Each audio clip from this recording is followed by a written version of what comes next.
मैं गरिमा जैन और मैं मेहरौनी ललितपुर से दर्शनार्थ समय शिखर जी से वंदना की ओर आई थी। तो यहाँ देवघर आना हुआ, वहाँ एक मंदिर जी के दर्शनार्थ आए हम लोग। तो यहाँ पर आकर एक भक्तामर जी के ऊपर एक परिकल्पना, एक मंडल, आप जो पीछे कुछ देख रहे होंगे, ऐसी कुछ रचना है जो कि काफ़ी एक नया रूप में हमने भक्तामर जी की कलाकृति इस प्रकार से देखी, जो कि हमें बहुत इंटरेस्टिंग लगी, बहुत अद्भुत लगी। तो इस संबंध में जब हमने और भी गहराई से जाना तो जैन कमल जी से पहचान हुई। आज उनका किस्मत से उनसे मिलन हो गया और उनसे कुछ बातचीत हुई, क्योंकि एक आर्टिस्ट की परिकल्पना को आप तभी जान सकते हैं जब आप उनसे मिलें। तो ये जो कलाकृति या जो उनकी सोच है, परिकल्पना है, जब ये इससे रूबरू हुई मैं, तो मुझे बहुत ही आनंद आया। और ऐसी परिकल्पना बहुत ही हटके और एक यूनिक चीज़ है जो कि मैंने अभी तक के समय में नहीं देखी। भक्तामर जी पे कई विषय पे कई तरीके से हम देखते रहते हैं कि भक्तामर जी के, क्योंकि भक्तामर जी स्रोत के अंदर इतनी समावेश है जिसका कोई पार नहीं है, लेकिन सब अपने एक आर्टिस्ट अपनी सोच को कैसे व्यक्त करता है वो आप यहाँ आके अवश्य देख सकते हैं। और एक बार यहाँ ज़रूर आइएगा और जैन कमल जी से अगर मुलाकात होगी या फिर उनकी परिकल्पनाएं आप जान पाएंगे तो आप निश्चित ही बहुत ही एक खुशी महसूस करेंगे। और ये बहुत आनंद का विषय है और वो एक बहुत ही विरले व्यक्तित्व हैं जिनसे मेरा मिलना हुआ। कुछ दृश्य देख के मेरे अंदर कुछ प्रश्न उठे, तो वो प्रश्न मैं जैन कमल जी से करना चाहूँगी। तो जय जिनेंद्र, बहुत बहुत शुक्रिया। आप लोग आए हैं और आपका भी नसीब ऊपर वाले ने बनाया कि ये देखने को मिल गया। मेरा भी नसीब, मैं एक दिन के लिए आया हूँ और 24 घंटे से यहीं बैठा हूँ। तो ये संयोग है, एक दुनिया की सबसे खूबसूरत चीज़, एक एजुकेशन पॉइंट ऑफ व्यू से यूथ कम्युनिकेट कर सके जेनोलॉजी को, ये पॉइंट ऑफ व्यू से सोचा गया है। अब जैसे मेरा एक पॉइंट ऑफ व्यू, मंदिर जाए कि नहीं जाए क्या फर्क पड़ता है, देखिए बहुत गलत पॉइंट ऑफ व्यू है। सब साधु संत बोलते हैं मंदिर जाना ही चाहिए। मेरा मंदिर जो है वो क्या है वो बताता हूँ। मेरे पेरेंट्स जो हैं, मेरी माँ 95 की हैं और मेरे फादर 98 के हैं। मैं रोज अभी उनको सुबह में 9 बजे उनके दर्शन करता हूँ। मेरा मंदिर जाना हो गया, मतलब मैं ऐसा मानता हूँ मंदिर जाना ही चाहिए, ऐसा नहीं बोलता। मैं तो सुबह 5 बजे तक सोता हूँ, मेरा काम की अपनी पद्धति है, लेकिन एक जो भावना है, जो संत लोग बोलते हैं जाना ही चाहिए, फॉलो करना चाहिए, ये होना चाहिए। हाँ, आपकी जो आर्ट है उसका प्रेरणा का स्रोत क्या है? थोड़ा सा मुझे पता नहीं है। 11 साल की उम्र में मैंने कैलीग्राफी में नमो ओरिएंटम बनाया था, जो गूगल में 10 करोड़ से ज्यादा लोगों ने देखा होगा। आज वर्ल्ड का, अगर वो दिगंबर हो या श्वेतांबर हो या 13 पंखा हो, सब लोग उसको अपने लिटरेचर में यूज कर रहे हैं। तो मुझे पता नहीं था, और मुझे ये भी पता नहीं भगवान है कि नहीं है। मुझे ये पता है 11 साल की उम्र में मैंने 20 बनाए थे छोटे छोटे महावीर भगवान कैलीग्राफी में। और पावापुरी एक जगह है जहाँ महावीर भगवान को निर्माण लाडू चढ़ाने जाते हैं लोग, तो वहाँ कोलापुरी चद्दर बिछा कर, लड्डू चढ़ाने भी नहीं गया था, कोलापुरी चद्दर बिछा के भगवान को बेच दिया था 20-20 रुपए में। हाँ, तो मैं तो एक छोटा सा बच्चा था, मुझे क्या पता। एक मैंने वहाँ के मंदिर में छोड़ दिया, जो अभी शायद 10 साल पहले प्रमाण सागर के एक साधु हैं, भावना योग वाले, उनका बैकग्राउंड भी मैंने ही बनाया है, भावना योग। तो वो जो है, उन्होंने देखा तो मुझे कॉल किया, फिर मिला, उनसे भी दोस्ती कुछ हुआ। तो वो ऐसा एक इमेज बन गया जो वर्ल्ड में जेनोलॉजी का सबसे बड़ा इमेज है। और मुझे पता नहीं भगवान को बेचना चाहिए या खरीदना चाहिए, बच्चे को पता नहीं था। हाँ, वो आज भी नहीं पता है, हर दिन कुछ। और मैंने जेनोलॉजी पे नमोकार मंत्र 10 करोड़ से ज्यादा 25 सालों में लिख दिए हैं, जो आर्ट के क्षेत्र में। और एक पेंटिंग की कीमत 8 से 10 लाख रुपए है। अगले साल शायद न्यूयॉर्क बुला रहे हैं लोग, 1 करोड़ खर्च करके उसको जाने, जैसा होगा। अभी तक आपने नमोकार मंत्र के अलावा भी किस आर्ट वर्क में अपना, मतलब आप जो भी अखबार एशिया में, इंडिया में नहीं, एशिया में, अगर आप इंडिया टुडे पढ़ रहे हैं, आप अगर इंडियन एक्सप्रेस पढ़ रहे हैं, आप अगर भास्कर पढ़ रहे हैं महाराष्ट्र मध्य प्रदेश एरिया में, या आप अगर कलकत्ता में सनमार्ग पढ़ रहे हैं ममता बनर्जी और विवेक गुप्त का पेपर, आप अगर बॉम्बे में विजय दर्डा का एक पेपर है लोकमत मराठी में 50 लाख, हम इन सभी अखबार के पीछे विश दे रहे हैं सबको। मेरी नॉलेज पत्रकारिता में बहुत बड़ी है। 10,000 से ज़्यादा लोग देश के कोने कोने में काम कर रहे हैं उस क्षेत्र में, और मैं सो रहा हूँ, खा रहा हूँ, मजा कर रहा हूँ, यही जो है मेरा पार्ट ऑफ थिंग है। और भगवान की दया से एक मिनिस्टर थे रविशंकर प्रसाद, हमारे फैमिली मेंबर जैसे हैं, तो उन्होंने मुझे सेंसर बोर्ड में रखा 10 साल पहले। उसमें अनुपम खेर थे, नीता अंबानी थी, उसके बाद शर्मिला टैगोर आई, तभी तो 10 साल तक हम जुड़ी रहे। और 10,000 फिल्में, शायद रफली 7,000 फिल्म मेरा साइन है।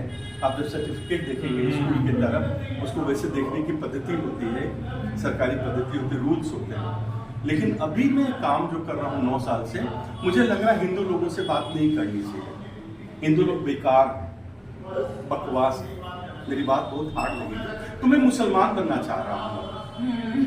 हाँ, तो 9 साल से मैं मस्जिद जा रहा हूँ और मैं उर्दू में वंदे मातरम और श्री राम लिखना सीख गया हूँ। जय श्री राम। धर्म का कोई, इसमें धर्म से कोई लेना देना नहीं है, नहीं। इसमें भारत माता को बचाने की बात कर रहा हूँ मैं। और मैंने एक पेंटिंग बनाई है, उर्दू में है, और उस किताब का नाम है एक फकीर से दूसरा फकीर।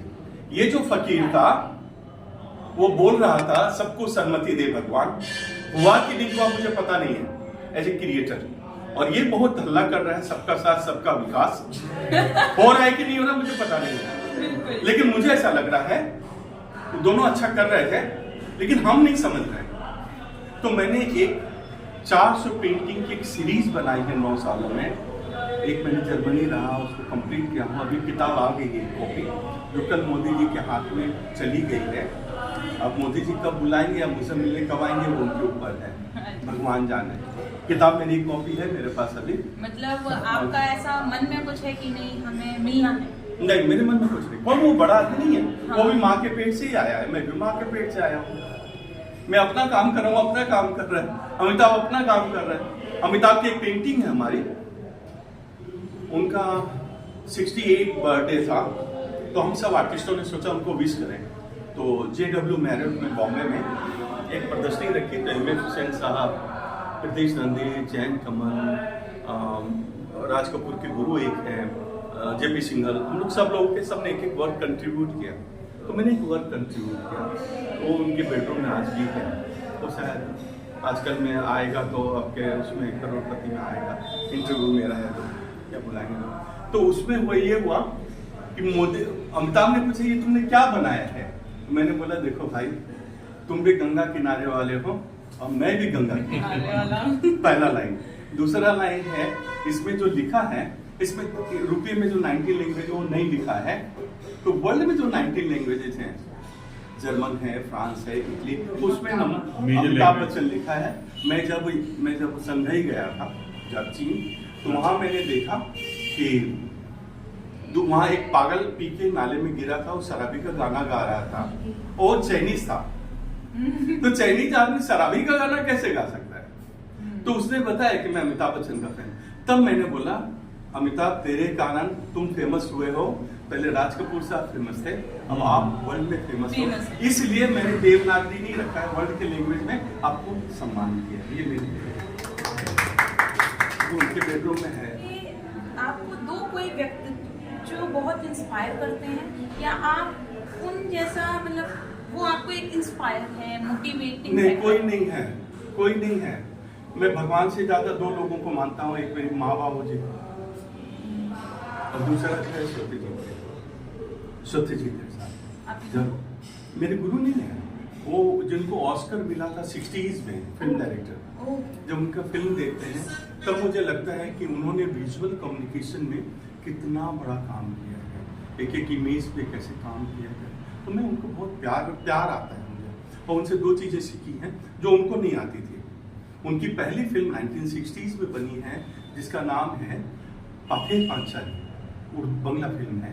लेकिन उस समय में कंप्यूटर का इजाद नहीं हुआ था भारत में। उस समय में लेटर प्रेस हुआ करता था गली के मोड़ पे, तो लेटर जोड़ के आपका चिट्ठी बनाते हैं, उसमें बंगला लिटरेचर नहीं था। तो सत्यजीत रे ने लकड़ी की जो स्टिक होती है उससे इंक लेके फिल्म का नाम ऐसा करके वो बनाते थे। उनकी पहली फिल्म है। तीसरी फिल्म उसकी आते आते इंडिया में बंगाल का भी लेटर प्रेस बन गया था।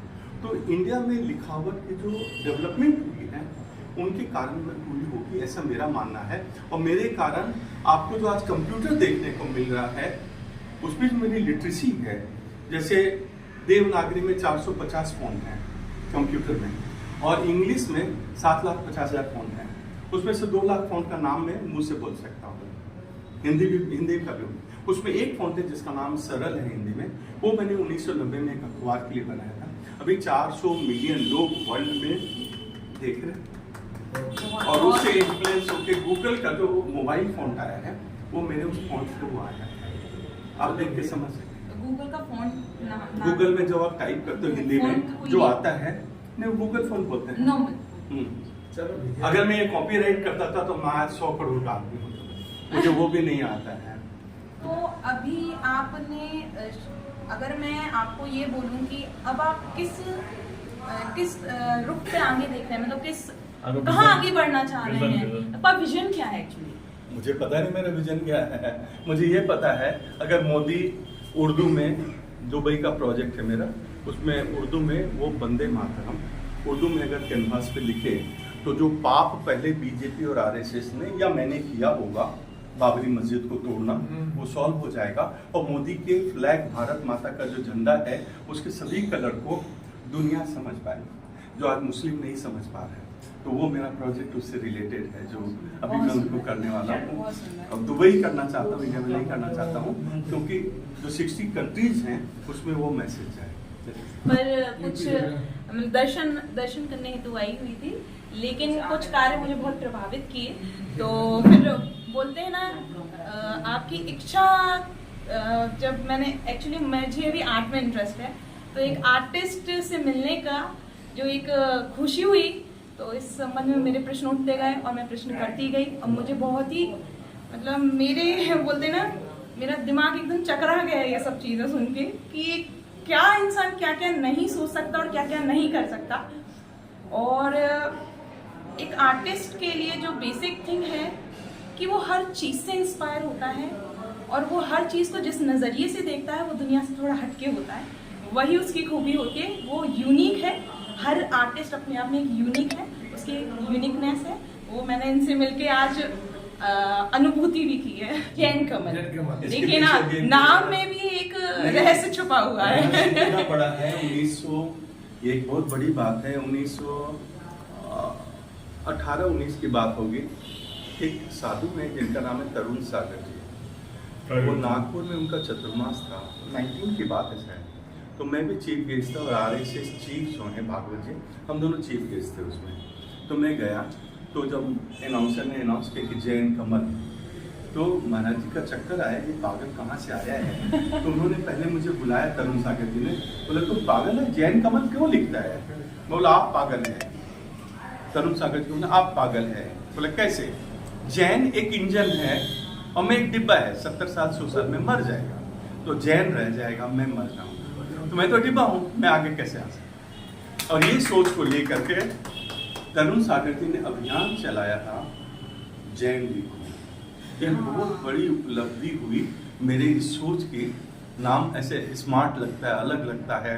अगर गूगल में जाएंगे, अगर इन में जाएंगे या इंस्टाग्राम में जाएंगे तो कमल जैन आपको 200 मिलेंगे, जैन कमल मिलेगा। तो वो जो यूनिकनेस है, मुझे पता नहीं था। 18-19 साल में मैं बाबूजी को बोला कि मेरा कोर्ट का पेपर है ना, उसमें जैन कमल भरा, तो मेरा पासपोर्ट भी जैन कमल है।